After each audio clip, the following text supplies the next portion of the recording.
ये विद्यार्थियों, उद्धव प्रसंग के तीसरे पद के साथ पढ़ते हैं। आइए उद्धव प्रसंग का तीसरा पद कि जब सखियों की मनोदशा बिगड़ी तो कुछ सखियां तो थीं अपने अपने घर चली गईं, कोई ज़मीन पर पड़ी रहीं, कोई बड़बड़ाने लगी, कोई रोने लगी, कोई बेहोश की अवस्था में, अचेतन अवस्था में पड़ी की पड़ी रह गई। लेकिन कुछ सखियां ऐसी थीं जो रो तो रही थीं लेकिन सामने वाले से जवाब भी मांगना चाहती थीं। उनके हृदय में यह बात पची नहीं है, तो उन्होंने उद्धव से भी पूरी गुस्सा जो थी उद्धव पर उतारना शुरू कर दी। तो उद्धव पर जब वो गुस्सा उतारती हैं तो कवि जगन्नाथ दास रत्नाकर जी लिखते हैं कि सखी कहती हैं उद्धव से कि आए हो सिखावन को जोग मत रात तो पे उदय वियोग के बचन बतराओ ना, कह रत ना कर दया करी दरस दीने दुख दर बेको तो पे आधे के बढ़ाओ ना, टूक टूक है मन मुकुर हमारो हाय चूके हो कठोर पेन बैन पाहन चलाओ ना, एक मन मोहन तो बसा के उजार मोह ही में अनेक मन मोहन बसाओ ना। तो जब उद्धव ने यह देखा कि सखियों की मनोदशा बिगड़ने लगी है,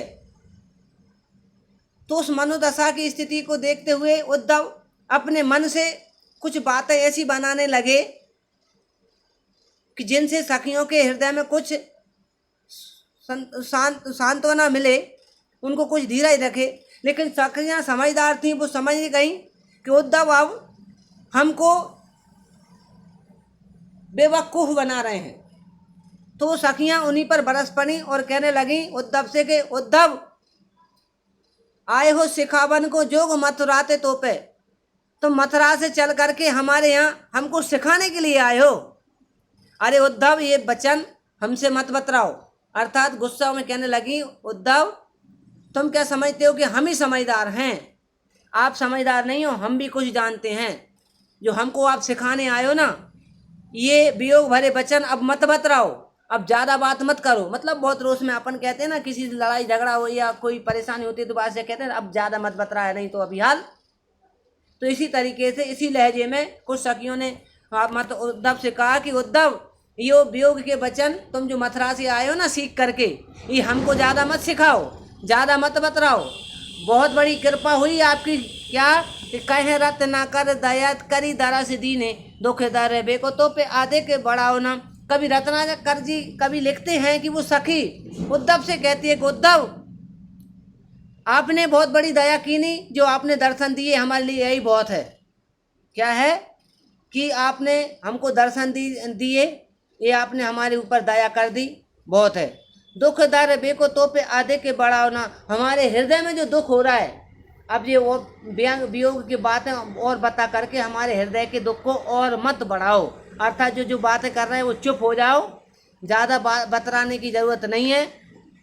आपने बहुत अच्छी दया की नहीं कि आपने हमको दर्शन दे दिए, हमने हृदय में जो दुख हो रहा है, जो संताप हमारे हृदय में है, उस दुख को अब और ना बढ़ाओ। अगली पंक्ति में कवि लिखते हैं कि सखी कहती हैं कि टूक टूक है मन मुकुर हमारो हाय चूक है कठोर बैन पाहन चलाओ ना। अर्थात हमारा हृदय तो, सखी कहती है कि उद्धव, हमारा हृदय तो पहले से ही टुकड़े टुकड़े हो चुका है। मन मुकुर हमारो हाय, मन, हमारा जो मन है, मुकुर मन होता है कांच। जैसे कि कांच पर एक कोई पत्थर अगर मार दो तो कांच के टुकड़े टुकड़े हो जाते हैं। उसी प्रकार सखी कहती है कि उद्धव, तुमने तो हमारे हृदय रूपी कांच, मतलब कांच रूपी हृदय पर ऐसा पत्थर चलाया है जिससे हमारा हृदय टुकड़े टुकड़ों में कांच की भांति बिखर गया है। ठीक है, चूक है कठोर बैन पाहन चलाओ ना, हम चूक गए, हम उस पत्थर को झेलते समय चूक गए जिससे हमारा हृदय टूटा है। अब ठीक है, जो भी कुछ हुआ, लेकिन अब जो बातें आप बता रहे पत्थर की भांति कठोर, अब ये पत्थर जैसे मतलब बातें अब फिर से मत बतराओ। अर्थात पत्थर जैसे पाहन मान होते हैं बाण, जैसे कि पथरीले बाण अब हमारे हृदय पर मत चलाओ। श्री श्री कृष्ण की व्याख्या मतलब प्रशंसा करते उद्धव कहते हैं कि भगवान कृष्ण ऐसे हैं, भगवान कृष्ण ऐसे हैं, वो आपको रात दिन याद करते हैं, ये करते हैं, वो करते हैं, ऐसी बातें जब उद्धव उनको बताने लगे तो सखी कहने लगी कि ये फालतू की बात है, मत बतराओ, हमें सब पता है। कृष्ण के मन में हमारे प्रति अगर इतना प्रेम होता तो हमसे मिलने कितनी ही बार आ सकते थे, लेकिन मानो उन्होंने तो हमको भुला ही दिया है। तो जब उद्धव इसके विरोध में ये कहते हैं कि नहीं ऐसा नहीं है, वो आपको हर हमेशा याद करते हैं, तो सखियाँ कहती हैं कि ये फालतू व्यर्थ के पथरीले बाण हमारे हृदय पर मत चलाओ, क्योंकि हमारा हृदय तो पहले ही आपने कांच की बाटी तोड़ तोड़ कर टुकड़े टुकड़े कर दिया है। तो वे कहते हैं कि नहीं, धीरज धरो, हृदय में मोहन को बसाओ, मोहन को अपने हृदय में याद करो। तो वो सखी कहती एक मुँह मन मोहन तो बसा के उजारो मोहे ही में अनेक मन मोहन बसाओ ना। अर्थात एक हृदय, एक मनमोहन को हमने हमारे हृदय में बसाया था। वो सखी उद्धव से कहती है कि उद्धव, हमने हमारे जीवन में सिर्फ एक कृष्ण को अपने हृदय में बसाया था, उसी कृष्ण ने तो हमारे हृदय के कांच की भांति टुकड़े टुकड़े कर दिए। अब हमारे हृदय में और मनमोहनों को हम बसाएंगे तो हमारे हृदय की क्या हालत होगी। इसलिए आपसे निवेदन है कि एक बसाया था तो उसने तो हमको उजाड़ कर रख दिया है। अब आप अपनी बातों को चुप रखिए, आप बतराइए मत, क्योंकि अब हमारे हृदय में और मनमोहन मत बसाइए। यहाँ पर काव्य सौंदर्य के अंतर्गत हम लिखेंगे कि उद्धव को जवाब देते हुए सखी कहती हैं कि अब मतलब ज़्यादा बातें हमसे मत बनाओ, झूठी सांची बात मत बनाओ। आपने जो दुख मतलब बहुत अच्छी कृपा की कि आपने हमको दर्शन दिया